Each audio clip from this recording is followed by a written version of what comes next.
ឧទាហរណ៍យើងគេងគឺស៊ុយយើងពាក្យថាគេងគ្រាន់តែគេងឯងអត់ប្រកាសថាលក់ទេតែបើស៊ុយចោលគឺគេងលក់គេងអត់លក់ស៊ុយពូចោលម៉ាយទិញម៉ាយចោលទិញបានយើងទិញមិនចង្កាអស់ទិញអត់បានទេតែពេលយើងម៉ាយចោលទិញបានចោលគឺរកលេខទី3ណាជឿអោចោលចោល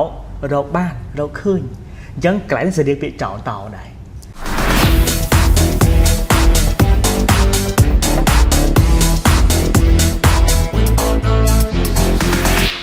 អញ្ចឹងសំណួរបន្តរបស់យើងពេលខ្លះមានពាក្យមួយអានថាចើពេលខ្លះទៀតអានថាចោល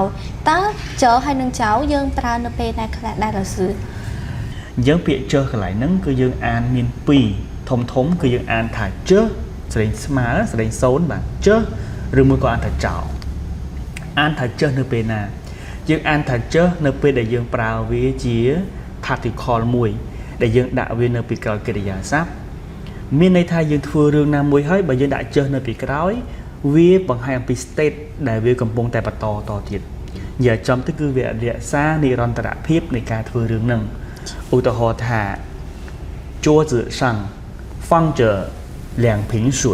យកថានៅលើតុមានដាក់ទឹក2ដបអញ្ចឹងតាំងពីគេដាក់ដល់ឥឡូវហ្នឹងគឺទឹកនៅលើនឹងរហូតអត់ទាន់តែគេយកចេញទេអញ្ចឹងគឺ放着ដូចយើងឥឡូវហ្នឹង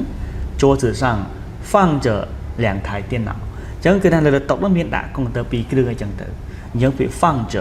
គឺមានន័យថាដាក់ឲ្យគឺនៅនឹងអត់ដកទៅណា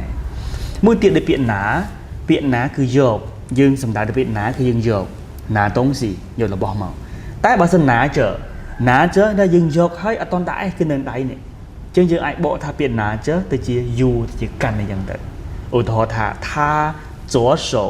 拿着手机右手骑着自行车គាត់ដៃឆ្វេងកាន់ទូរស័ព្ទដៃស្ដាំជិះកង់អញ្ចឹងទៅអញ្ចឹងគឺបញ្ជាក់អំពីសភាពនឹងគឺវានៅបន្តអ្វីៗធ្វើហើយគឺរក្សានិរន្តរភាពរបស់វានឹងគឺនៅបន្តទៀតអញ្ចឹងទៅអញ្ចឹងអានឹងគឺដាក់ពាក្យចុះនៅពីក្រោយកិរិយាសព្ទហ្នឹងឧទាហរណ៍មួយទៀតដែលយើងអាសានិយាយឈွန်គឺស្លៀកពាក់ហើយឈွန်ចើស្លៀកពាក់ដែរប៉ុន្តែលក្ខណៈមួយគឺកំពុងតែស្លៀកពាក់តែមិនមែនកំពុងតែកឹបរូតកឹបខោកឹបអាវអត់ទេមានន័យថាមនុស្សម្នាក់ដែលស្លៀកពាក់អាវក្រហមនោះគឺជាបងខ្ញុំអញ្ចឹងតាំងពីគាត់ស្លៀកអាវនឹងមករហូតដល់ឥឡូវគឺអាវនឹងគឺនៅលើខ្លួនគាត់រហូតនឹងគឺឈွန်ចើយើងអាចនិយាយបានថា穿着红色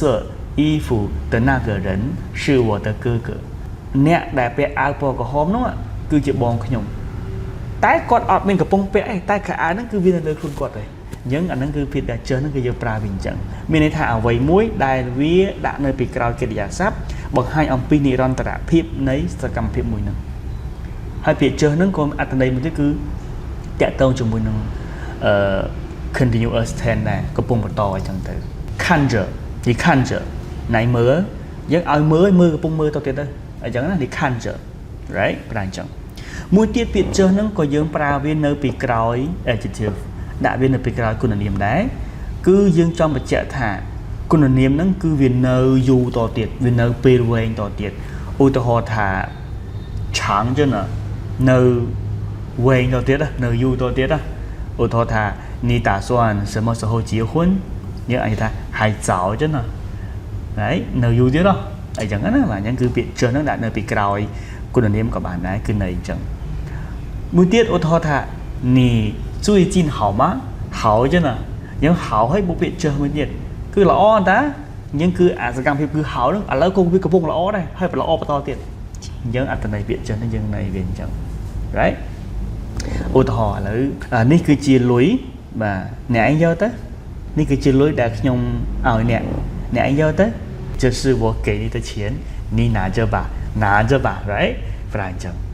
កន្លែងហ្នឹងគឺយើងនៅអញ្ចឹងមួយទៀតយើងប្រើពាក្យចុះហ្នឹងដើរតួជាអាចឲ្យពាក្យចោលហ្នឹងពួកយើងកន្លែងពាក្យចោលកន្លែងហ្នឹងគឺយើងប្រើវាជាសលេងទី2ណាចោលគឺយើងប្រើវានៅពីក្រោយកិរិយាសព្ទដែរអត្ថន័យវាគឺជាជា果补语យើងនិយាយថាជា complement of result គឺជាអ្នកបន្ថែមន័យទៅលើពាក្យកិរិយាសព្ទខាងមុខកន្លែងហ្នឹងស្តៀងពាក្យតោដែរឧទាហរណ៍ថាស៊ុយគឺគេងស៊ុយចោគេងលក់ những chảo nắng bởi dân prao với bạn chợ ông pí bầm non rồi môi cô đáy này cái địa sập môi nắng đại viết ban bầm bình ôi thôi dân kênh cứ xuôi những bị thả kênh còn là kênh ấy ọt vào con thằng lũ ấy tại bà xuôi chảo cứ kênh lũ kênh ọt lũ xuôi bùi chảo mãi tình mãi chảo tình bàn nhưng tình mới chẳng cả ó tình nhật bàn này bây giờ mãi chảo tình bàn chảo cứ rau lấy tí bấy nó chưa ảo chảo rau ban rau khơi dân cái này sẽ đi bị chảo tàu này mãi chảo sẽ bị mãi tàu sẽ đến này đại lại nè dân bị chảo lại nó dân vào vị trí của bùi nè bẩn thèm nấy từ lứa cái nhà sắp nơi hàng mục ô tô họ thà qua tới diện chinh chảo là bên ta trong đầu khơi nhảy chi phiếu mãi chảo là số một trong họ cứ tình bạn này bạn chân như sự khép làng quýnh chớ nâng bị chảo à số chân tầm mùi về phần tay bởi dân ăn thật chớ cứ dân đạo viên nâng bị còi kê địa sắp mình này thá bọn hai ông pin ròn tả phíp này cả thôi đứng nâng bà thôi riêng thôi tới viên nơi chuột nâng là hột dân tử hai dân an đặc biệt chớ nâng đã nâng bị còi cùng là niếm cứ mình này thá thì dạ pê rồi mới có xã phíp này cùng là niếm nâng cứ việc cầm bông tại bà to anh chân ô tô đã hậu chứ nè nơi lọ tá đấy ហើយមួយទៀតយើងអានវាថាចោលជាសលេងទី2គឺយើងប្រើវានៅពេលដែលយើងដាក់វានៅពីក្រោយកិរិយាសព្ទគឺវាមានថ្នាក់ពាក្យជាអ្នកបន្ថែមន័យដែលយើងហៅថាជាគួរពូយអញ្ចឹងគឺអ្វីមួយដែលយើងធ្វើទៅបានដល់គោលដៅដូចជាម៉ាយចោលទិញបានចោលរកឃើញស៊ួយចោលគឺគេងលុបបាទមានតែប៉ុណ្្នឹងបាទអរគុណច្រើន